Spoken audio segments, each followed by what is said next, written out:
না দেশে একটা যুদ্ধ হলে অনেক কিছু ক্ষতি হয়, অনেক ক্ষতি হয়।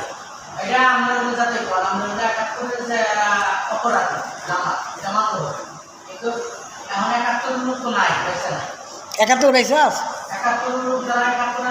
যারা রাজাকার জামাতের রাজা তারা কি বাইসে আছে? আমরা আওয়ামী লীগের রিপোর্ট দেখছি,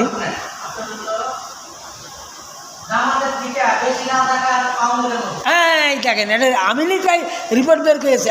8,000 উপরে রাজাকার হলে আওয়ামী লীগের, আর 1,500 উপরে বিএনপি।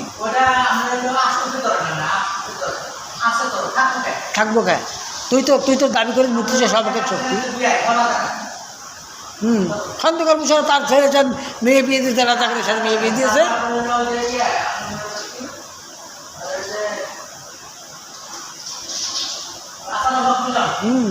হাসান, হ্যাঁ রাজাকার, এরা তো রাজাকার নিয়েই ছেলে সারা দিবে।